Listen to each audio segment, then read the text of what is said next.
সম্মানিত উপস্থিত সুধীবৃন্দ, সবাইকে আমার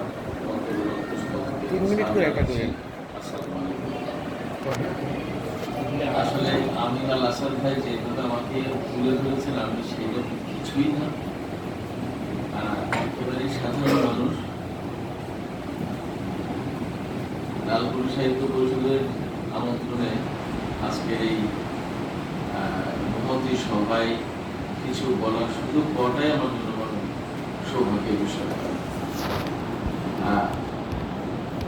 আলোচনাটা আসলে যে কোথা থেকে শুরু করবো সেটাই মুশকিল, কারণ সম্প্রতি ইহুদিবাদী ইসরায়েল এবং ইসলামী প্রজাতন্ত্র ইরানের ভিতরে যে যুদ্ধটা হয়ে গেল এবং যে যুদ্ধের বিরতি ঘটেছে এবং পরবর্তীতে কি ঘটতে যাচ্ছে, এই যুদ্ধের প্রেক্ষাপট কি, এর লক্ষ্য কি, কোথায় গিয়ে শেষ হতে চায় এই যুদ্ধ বা এই সংঘাত বা এই দ্বন্দ্ব, আসলে কি অর্জন করতে চায়, এরকম অনেকগুলো প্রশ্ন, অনেকগুলো কথা রয়েছে।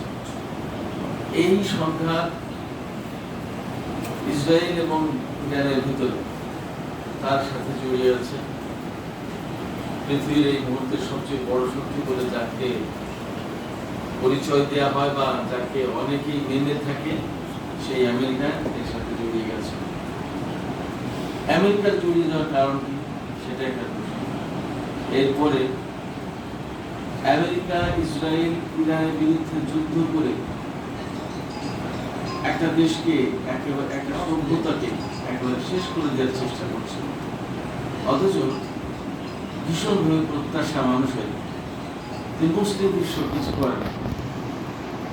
আমি বলি, মুসলিম বিশ্ব কোথায়? এটা মুনাফিকের বিশ্ব। মুসলিম বিশ্বটা কোথায়? মুসলিম বিশ্ব বলে না মুসলিম দেশের পাশে থাকতো, মুসলমানের পাশে থাকতো, মানবতার পাশে দাঁড়াতো, মানবতাকে রক্ষার চেষ্টা করতো। মুসলমান হলে তো নামে মুসলমান হলে তো না, চেহারায় মুসলমান হলে হবে না।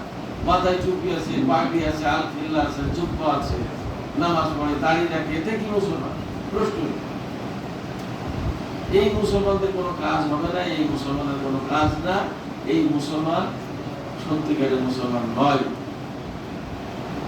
মুসলমানদের যে কাজ, সেই কাজ যদি না থাকে, তার সর্বস্ব পরিচয় দিয়ে কাজ হয় না। অতএব যখন আমার কাছে কেউ বলে, অনেকেই বলে, ফোন করে জানার চেষ্টা করে, দুঃখ করে, আফসোস করে যে মুসলিম বিশ্ব চুপ কেন, মুসলিম বিশ্ব কিছু করছে না কেন, এত দুর্দিনে, এত খারাপ অবস্থা। আমি শুধুই হাসি এবং সেই হাসিটা কষ্টের হাসি, হেসে বলি, মুসলিম বিশ্ব কোথায়? তো মুনাফিক বিশ্ব। যাই হোক, আলোচনা শুরু করছি। আমার কাছে